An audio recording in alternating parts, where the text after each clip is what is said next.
یہ وجہ ہے کہ ان کا کانسیپٹ اس میں صرف فقہ اسلامی پر تنقید نہیں ہے، وہ تو قرآن پر بھی تنقید ہے. وہ قرآن کی لیگل اور جورسٹک اتھارٹی کو بھی نہیں مانتے. وہ قرآن کو مانتے ہیں بائبل کی طرح، اتھروا وید کی طرح، یجور وید کی طرح، رگ وید کی طرح، سام وید کی طرح، رامائن کی طرح، مہا بھارت کی طرح، اپنشد کی طرح. اور یہ ان کی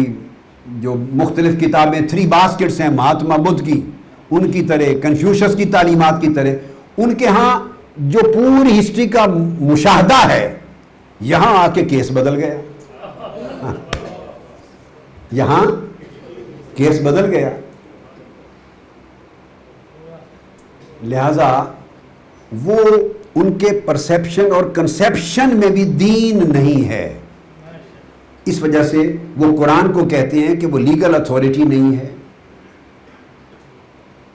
اور حضور علیہ السلام کے بارے میں ان کا پوائنٹ آف ویو یہ ہے کہ وہ پروفٹ تھے مگر کوئی نیو لا اور سسٹم آف لا کریٹ کرنے کے لیے آئے ہی نہیں تھے. یہ جوزف شیخٹ اور کولسن اور اینڈرسن، جتنے میں نے درجنوں نام پہلے کوٹ کر دیے ہیں، اب یہ ان کا لب لباب ہے. مونٹگومری واٹ کسی کو لے لیں، لب لباب ہے. وہ اس لیے آئے تھے لوگوں کو بتائیں اخلاقی طور پہ بھی ایسا کیا کرو، ایسا نہ کیا کرو، اور نیکی کرو تاکہ آخرت میں کامیابی نصیب ہو اور جنت میں جاؤ. بس یہ ایک لمیٹڈ سکوپ تھا، اس کے لیے آئے تھے. An introduction to Islamic law, اس کو پڑھ لیں، چیپٹر محمد اینڈ دا قرآن، شاہ کی کتاب کو، اس چیپٹر کو پڑھیں، یہی کچھ لکھا ہے. اس کے بعد یہی وجہ ہے کہ انہوں نے پھر کیا کہا، انہوں نے جب چونکہ کہا کہ قرآن نے دیا ہی نہیں، نہ لیگل میٹیریل دیا، نہ حضور علیہ الصلوۃ والسلام اس پرپز کے لیے آئے. اس وجہ سے وہ حضور کی اتھارٹی کو لیگل اتھارٹی ہی نہیں مانتے. اب اسی سے متاثر ہوئے کچھ نام نہاد اسلامی مفکرین جو حضور کی اتھارٹی کو لیگل اتھارٹی نہیں مانتے. میں اس کی سورس بتا رہا ہوں آپ کو کہ یہ سارا فتنہ آیا کہاں سے ہے. وہ کہتے ہیں کہ وہ لیگل اتھارٹی نہیں تھی، was just a religious reformer. ان کا کریکٹر ریفارمیٹو کریکٹر تھا، اصلاحی کردار تھا. اور political authority as head of the state نہیں تھی. اور میثاق مدینہ پر جو حضور علیہ السلام مدینہ کے سربراہ مقرر ہوئے، وہ حضور کو ہیڈ آف دا اسٹیٹ اس ڈاکیومنٹ کے ذریعے بھی نہیں، اس پہ حضور کو آربیٹریٹر کہتے ہیں. بس ان کا کردار ثالثی کا کردار تھا. وہ پیغمبر اسلام کو ثالث سے زیادہ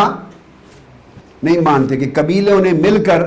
اپنے معاملات کے لیے ان کو ثالث چن لیا تھا.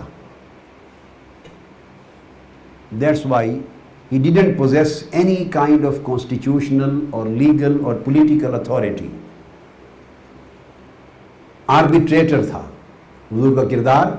آربیٹریٹر کا کردار تھا. ان کے میریٹل پرابلمز ہوتے، ان کے ٹرائبل ڈسپیوٹس ہوتے تو وہ حضور کے پاس آتے، اور آپ کیا کرتے، جو کسٹمری لاز تھے پیگن عرب سوسائٹی کے، جو پریویلنٹ لاز تھے، اس کی روشنی میں ایز آربیٹریٹر فیصلہ کر دیتے.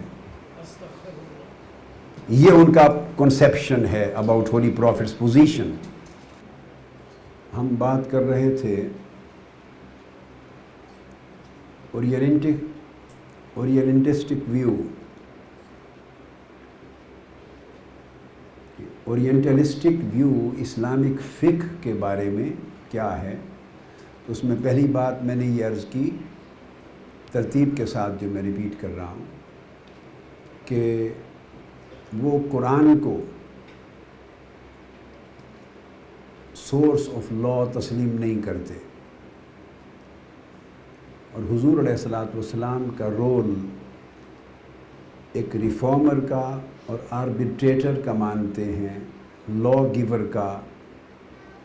یا لیجسلیٹو اتھارٹی حضور علیہ السلام کی تسلیم نہیں کرتے.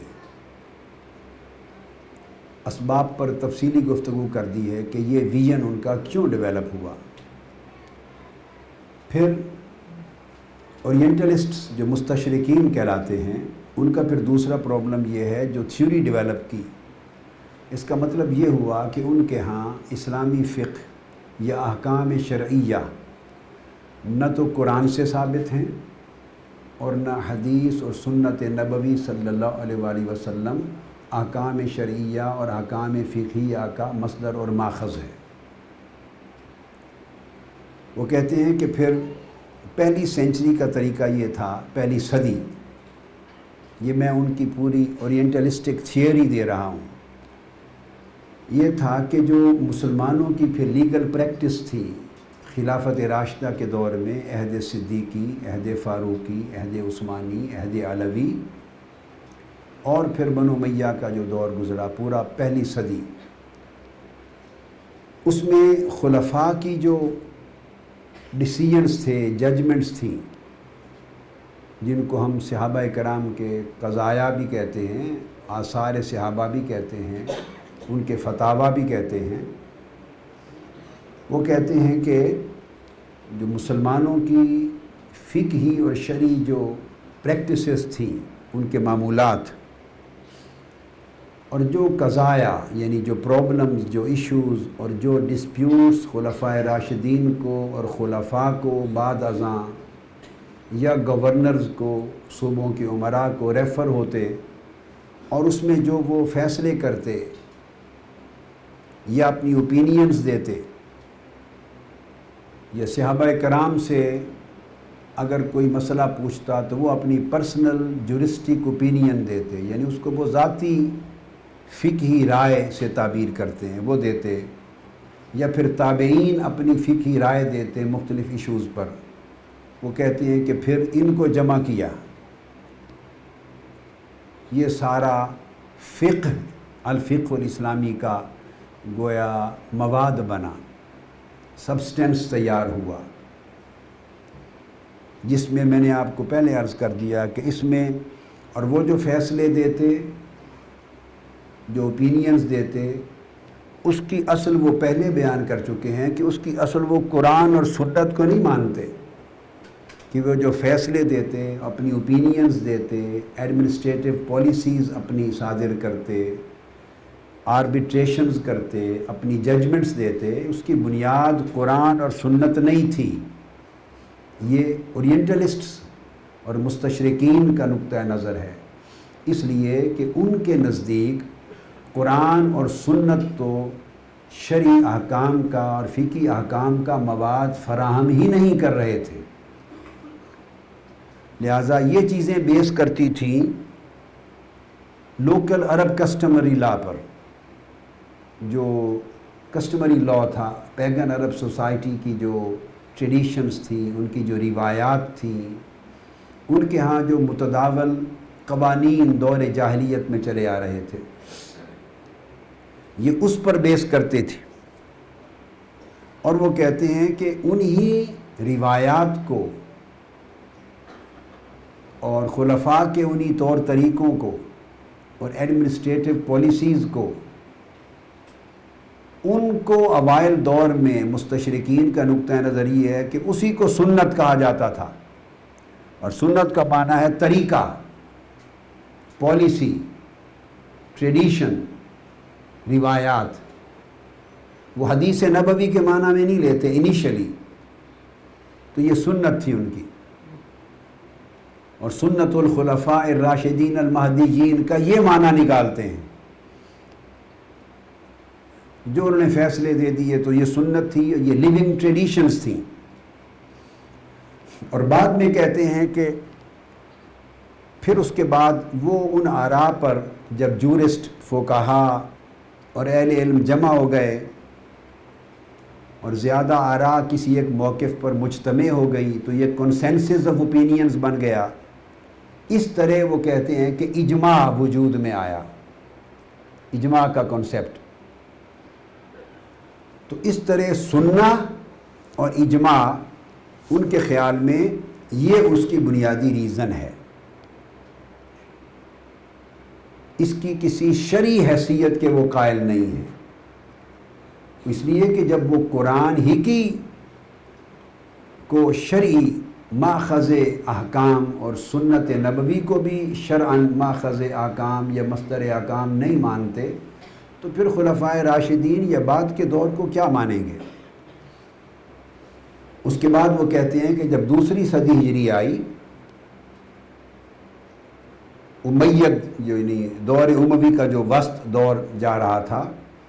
اس میں پھر انہوں نے مزید جہاں جہاں فتوحات ہوئی اور علاقے نئے نئے اسلامی سلطنت کے دائرے میں داخل ہوئے، تو پھر وہاں کی لوکل یوزیجز،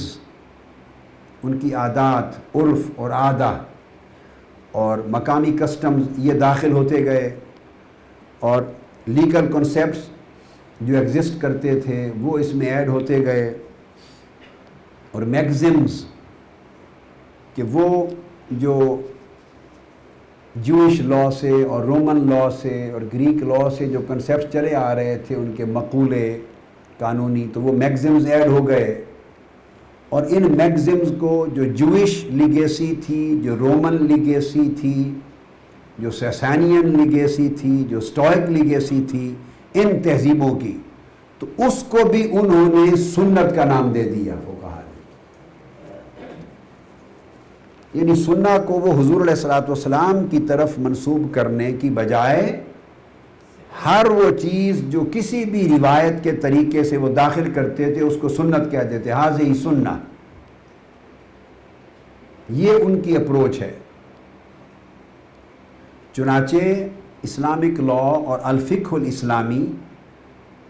اب خلاصہ بیان کر رہا ہوں، وہ اس طرح وجود میں آیا کہ اس میں عرب اور نان عرب سوسائٹیز، دور جاہلیت کا عرب اور غیر عرب معاشرے جو فتوحات اسلامی کی شکل میں دائرہ مملکت اسلامیہ میں داخل ہوئے، ان کے جو لوکل پریولنٹ یوزیجز تھے، جو ان کے عرف اور عادت اور کسٹمز اور ٹریڈیشنز، ان کو جمع کیا انہوں نے، اور انہی کے لیگل کانسیپٹس کو جمع کیا، اور ان لیگل کنسیپٹس کے ساتھ جو ان کے پریویلنگ لیگل سسٹمز تھے اور ان کی تہذیب و ثقافت کے اندر جاری شدہ جو قوانین اور نظام تھے، ان سے چیزوں کو اخذ کیا، اور پھر کیلفس، آرتھوڈکس کیلفس یعنی خلفاء اور کمپینینز، صحابہ اور تابعین اور جورسٹ فقہا، ان کی ذاتی آراء، پرسنل لیگل اوپینینز، ان کو جمع کیا، اور جن جن پر ان کا اتفاق رائے ہوتا گیا تو اجماع کے نام پہ ان کو جمع کیا، تو اس طرح یہ فقہ اسلامی وجود میں آتی گئی۔ اور چوتھا پوائنٹ وہ کہتے ہیں کہ حکمرانوں کی جو ایڈمنسٹریٹو پالیسیز تھیں، رولرز کی popular administrative rules and policies اور ان کی پریکٹسز، پھر ان کو جمع کر لیا، اور یہ سارا جمع کر کے جب فقہ کا ایک لیگل سسٹم کا پورا وجود تشکیل پا گیا، تو اب وہ کہتے ہیں کہ معاذ اللہ اس کو جسٹیفائی کرنے کے لیے کہ یہ اسلامک ہے، اور اسلام کے کھاتے میں ڈالنے کے لیے یہ سارا کچھ جو مانگے تانگے کا ادھار لیا ہوا، دائیں بائیں سے اکٹھا کیا ہوا مواد، کہیں سے سریا، کہیں سے سیمنٹ، کہیں سے ریت، کہیں سے بجری، کہیں سے اینٹ، جب ساری عمارت بنا لی تو کہتے ہیں کہ جسٹیفائی کرنے کے لیے ان کو کوریلیٹ کر دیا قرآنک پروویژنز کے ساتھ، قرآنی آیات کے ساتھ جوڑ دیا، جہاں جہاں کوئی مانوی ربط دیکھا، مانوی تعلق دیکھا تو اس کے ساتھ جوڑ دیا، اور یہ جو باتیں تھیں میگزمز اور لیگل رولز، ان کو سنت کا نام دے دیا، اور بعد ازاں لٹریچر میں وہ سنت نبوی کہلانے لگی، پروفیٹک ٹریڈیشنز کہلانے لگی۔ یہ کنسیپٹ انہوں نے ڈیولپ کیا ہے سارا کا سارا معاذ اللہ اسلام کے بارے میں اور اسلام کے تصور فقہ کے بارے میں۔